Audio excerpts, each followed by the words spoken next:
On today's Locked On Jayhawks, KU Basketball Transfer Edition, Superlatives, who's the best scorer, who's the best rebounder in all that they added.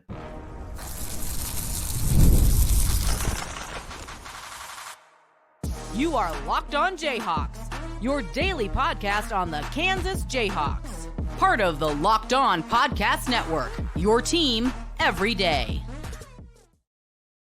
I'm Derek Johnson. You can find me on Twitter at DJohnsonRadio, and thanks for making Locked On Jayhawks your first listen every day. Thanks to the everydayers catching each and every show. We are free and available wherever you get your podcasts. You can also find us on our YouTube page where you can like and subscribe to the show. And on today's edition of the show, we're talking KU Basketball Transfer Editions with some of their superlatives. So who's the best shooter that they added? Who's the best passer? Who's the best rebounder? Who's the best defender? We're going to get into some of these categories and talk about what exactly KU added with all of them. First, this episode of the show is brought to you by Game Time. Download the Game Time app, create an account, and use code LOCKEDONCollege for $20 off your first purchase. Terms apply with Game Time. All right, so let's start here. Let's get into these transfer superlative categories. So who are the transfers to begin with? KU added Rylan Griffen, AJ Storr, Zeke Mayo, Shakeel Moore, and then Noah Shelby, if we want to include him as well. He's not on scholarship this first year, but some of our categories later, maybe we could have a discussion about that with Noah Shelby. So let's start right here. The first category we're going to get into is who is the best shooter of the bunch that KU brought in. You know, Noah Shelby's actually known as being a pretty good shooter, so that was something that they added, and that's something that I think you consistently added throughout the class. Shakeel Moore hasn't been like a knockdown shooter per se, but he's somebody who can kind of get his own shot in a way because of his athleticism, and he can hit, tough shots sometimes. And we've seen in his career, like last year, he shot 36%. His freshman year, he shot 34%. So he could be decent, but I don't think those guys are the answers. Like AJ Storr, his freshman year, shot really well at St. John's. Last year, he was more of a volume scorer than an efficiency scorer, at least from three-point range, where it was in the low 30s. But you could convince me that AJ Storr is going to see that three-point shooting go up a good amount this year. And if he's combining volume with efficiency, that would certainly put him in the conversation. But to me, this comes down to two guys. You got Zeke Mayo and you got Rylan Griffen. With both these guys, their main asset that you brought them aboard with was because of their three-point shooting. Obviously, there's things that both of them do outside of that add to their, asset value. But the three-point shooting, like that is the main reason that you went about and did it. So Rylan Griffen shot 39.2% from three a season ago. Zeke Mayo for his career is at 38.8%. I think I would go with Zeke Mayo. I would give the honorable mention to Rylan Griffen just because with Zeke Mayo, you have 3 seasons of basically 37% or better and a career almost 39% on almost 600 attempts. Like, the track record is insane. With Rylan Griffen, his freshman year, he shot in the low 30s%, which happens all the time. Sophomore year, 39%. Now, I think there's maybe more ceiling here with Rylan Griffen. Like, does that indicate that what if this year Rylan Griffen can be like a 42% three-point shooter? Because then you probably go with him.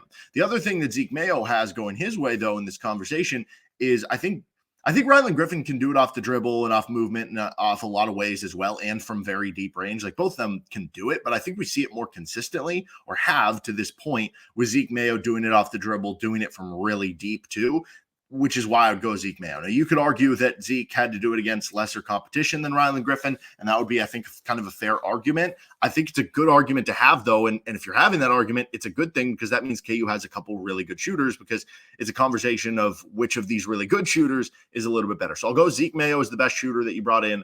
Honorable mention to Rylan Griffen. What about the best scorer you brought in, right? That can be different than shooting, and I think that I would go with AJ Storr. Storr averaged almost 17 points per game in the Big Ten, and he was on a team who did not play at a fast tempo, like at all. Wisconsin was 304th in adjusted tempo rating on Ken Palm a season ago. So you add another 5 offensive possessions per game, because I think the difference between how many average possessions Wisconsin had versus how many like Kansas had is about 4 or 5 per game. So, I mean, you're not getting all of those shots necessarily, right?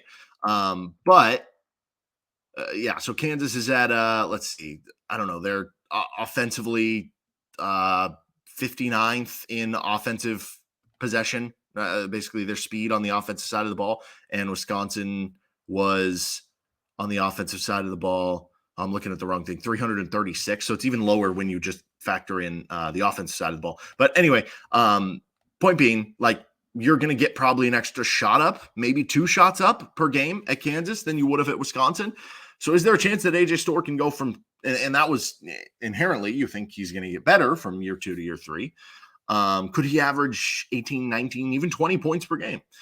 And he also can be like an explosion scorer, right? There are different ways of averaging 17 points per game. There's the guy who averages, 15 points per game and he scores between 12 and 18 points like every game, right? He's just consistent. He's steady.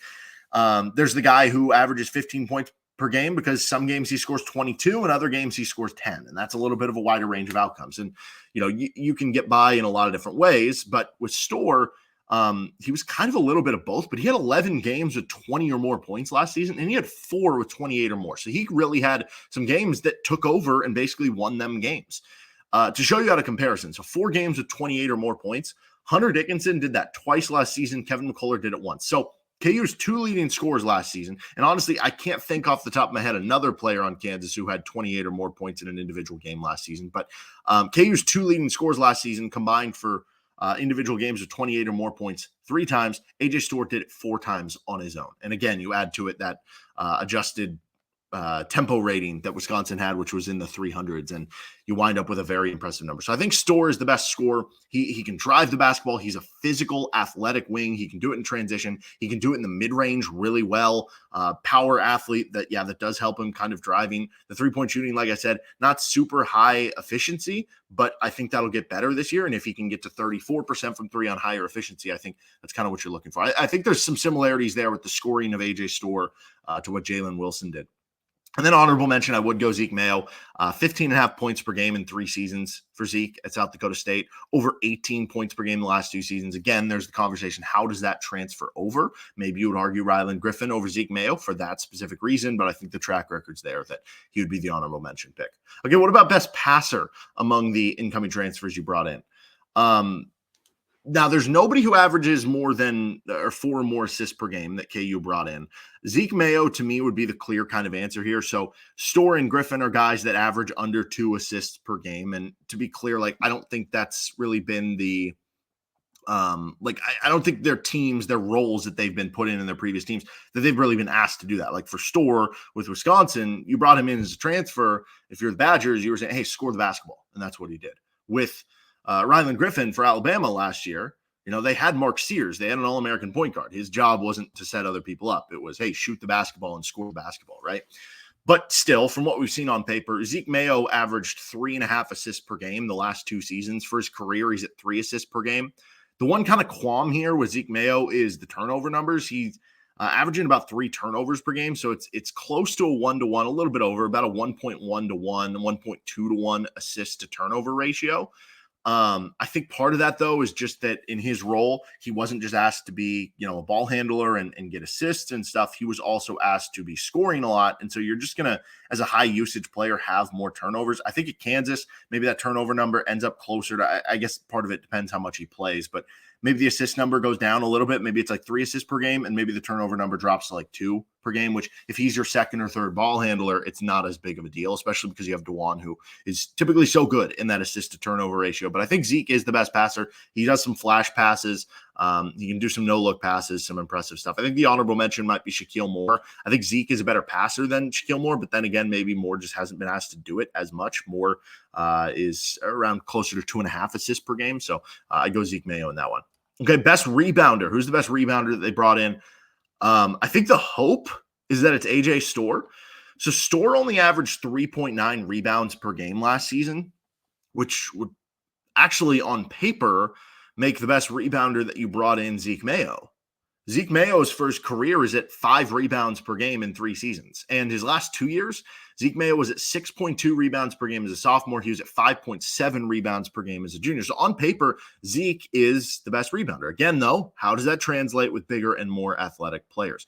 Storr being at 3.9, that would be below that. But I think the hope, like I'm saying, is AJ Storr, because I think Storr is going to play a lot of minutes at the 4. KJ is going to play minutes at the 4, but Storr is going to play minutes at the 4 too. And because KJ, even if Storr's in at the 3 and KJ's in at the 4, KJ hasn't been a great rebounder. You need Storr to be averaging 4.5, 5 plus rebounds per game. You want to see that number kind of go up. And I do think part of that was like the specific fit on the team he had. So Wisconsin last season played 2 big men, right? And you could be saying, oh, but he might be playing next to 2 big men at Kansas. Yes, but I think he'll play some 4, like I said, and I don't think KJ's as good of a rebounder. But the 2 big men, it wasn't just 2 big men. Wisconsin was playing like 2 guys who were like 6'9", 7 feet. You know, like they were playing Tyler Wall and was it Steven Crowell or whatever, 7-footer at the center. Like there's just not going to be as much room to operate. And also Wisconsin is not a team who, like, traditionally what they do is they don't really go for offensive rebounds because they just send numbers back to try to play transition defense. So, like, you're going to lower your numbers. So I think in an ideal world, it'll be AJ Storr. I'll go with AJ Storr in his specific KU role that's doing a little bit of projecting. But, yeah, on paper, it would actually be Zeke Mayo there. Let's continue on. We still got to get to best defender, most likely to stay 2 years, biggest impact, most likely to be an NBA draft pick, and more. Plus, we're going to get into which freshman will make the largest impact for KU basketball on Locked On Jayhawks. This episode is brought to you by eBay Motors. Passion, drive, and patience. The formula for winning championships is also what keeps your ride or die alive. eBay Motors has everything you need to maintain your vehicle and level it up to peak performance. I'm talking superchargers, roof racks, exhaust kits, LED headlights, and more. Whether you're into speed, power, or style, eBay Motors has you covered.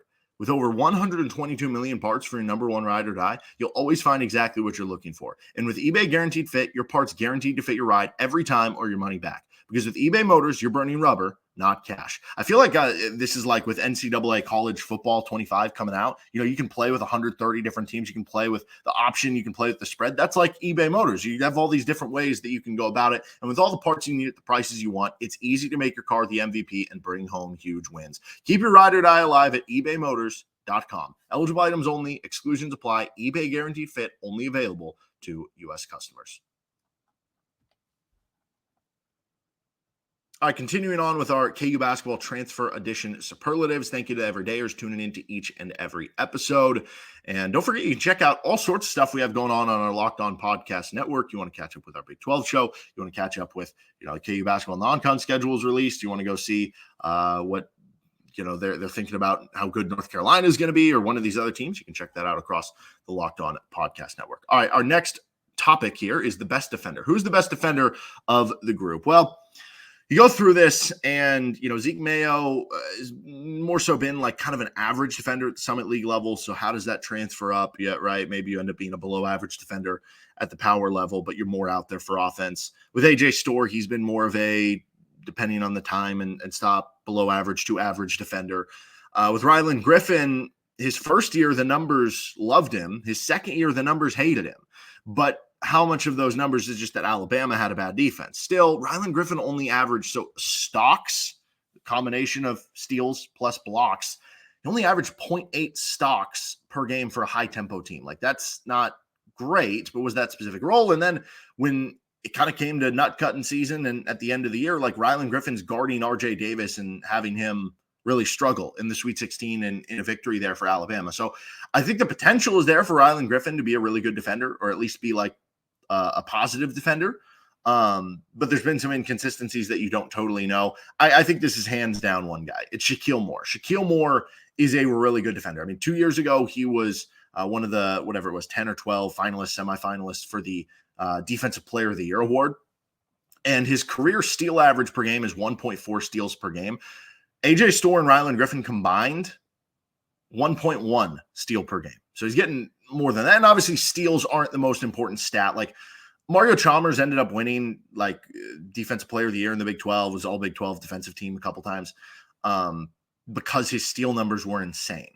But like I was literally at a banquet, I don't know, it was like a year or two ago where Bill Self like made fun of Mario Chalmers' defense that he was like, yeah, he was just like a turnstile on defense. That like he was just an opportunistic defender that which is still impactful, right? It's like a corner in the NFL who I guess you think of like Trayvon Diggs with the Cowboys. Like he's going to get burnt a couple times, but he's also going to get some big interceptions, and those interceptions could change the game, right? So there is still value in the ceiling stuff. But would it have been as valuable for Kansas if Mario Chalmers was that good at getting steals and that opportunistic, but also maybe losing some defenders if KU didn't have the other defensive insulation with having Brandon Rush and having Russell Robinson and having a bevy of bigs that you can kind of throw out there to defend inside? I don't know. Probably not, right? But with Shakeel Moore, I think it's kind of the ultimate package. Like, he does both. He gets steals and he plays hard defense. He's a really, really good athlete. He will get up into you. I think of him playing kind of, when Joe Yesufu was in for Kansas, they like to use him to pressure the ball, right? And I think Shakeel Moore is a better version of that. I think Shakeel Moore is a more like Power 5 accomplished version of Joe Yesufu in a way. And I think Shakeel Moore is the answer here. And I think the minutes that you throw out Shakeel Moore next to DeJuan Harris, that is going to make life awful for opposing front courts. Okay, most likely to stay 2 years is our next one. So obviously this can't apply for, multiple guys. Noah Shelby would be the answer here because, that just seems to be the case, right? You walk on this year, maybe he earns a scholarship next year when KU has another one. I don't know, but that is the plan because he's transferring aboard to redshirt. Now, outside of him, Zeke Mayo graduates, Shakeel Moore graduates. So then it becomes a conversation, Rylan Griffen versus AJ Storr.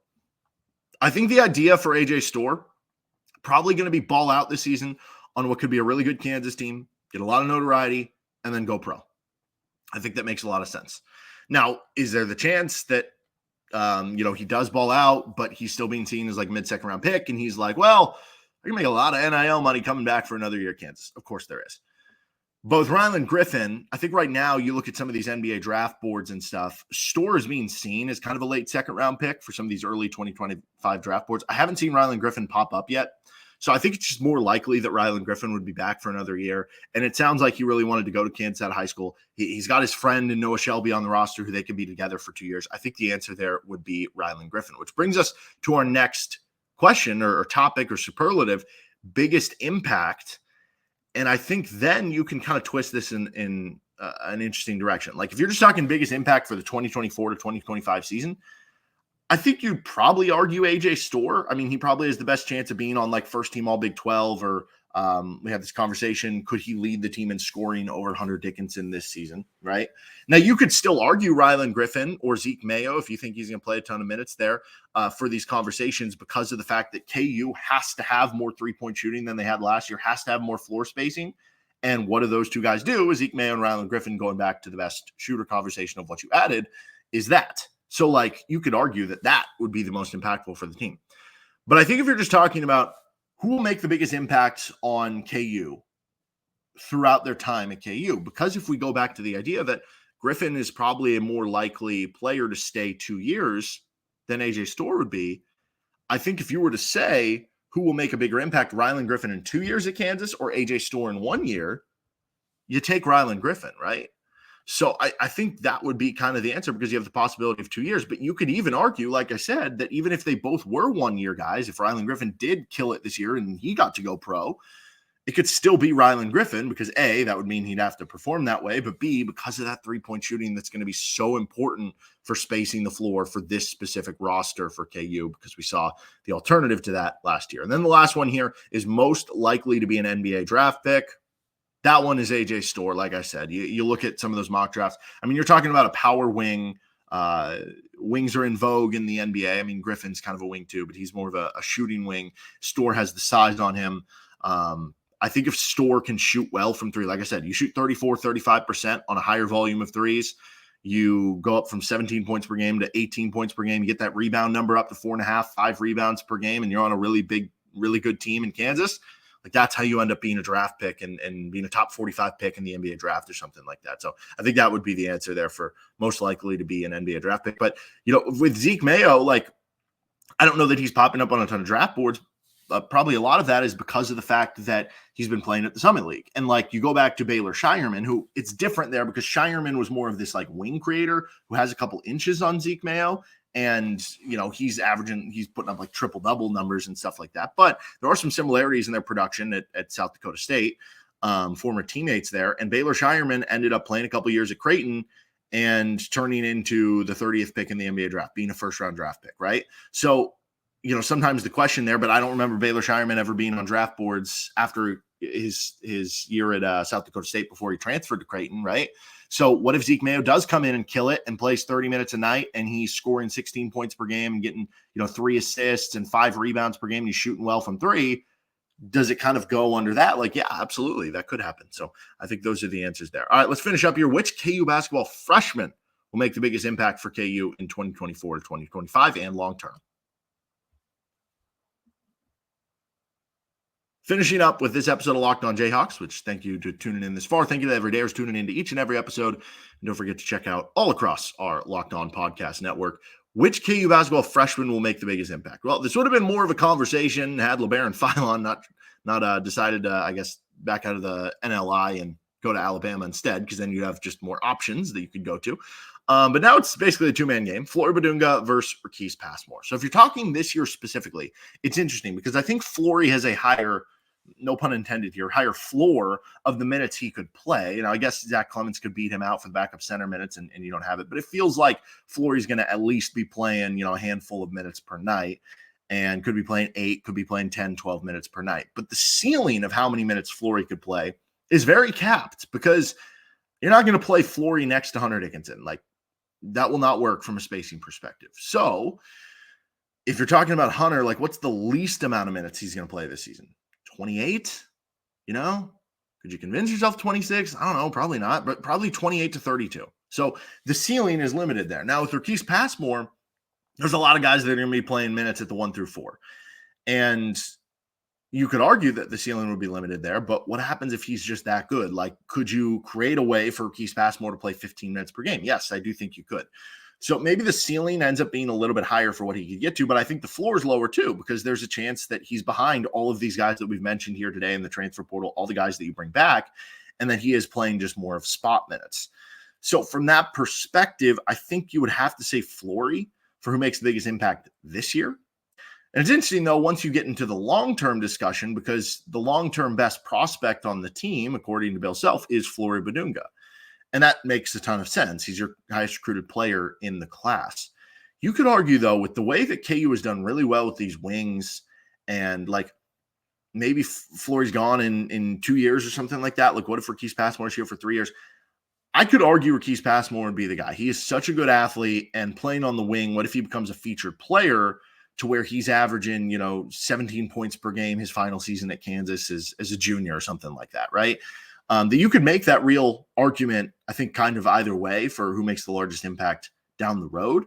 But yeah, I think for this year specifically, I would favor Flory, but I think the ceiling could be more there for Rakease Passmore. All right, that'll do it for this episode of Locked On Jayhawks. You can find our show anywhere you get your podcast, including on our YouTube page. We will be back tomorrow examining the range that KU could shoot from three-point range in 2024 to 2025. Will it be good enough for them to win a title and to play some of these kind of two big lineups? We'll discuss that on tomorrow's show. Make sure you don't miss it. See you then.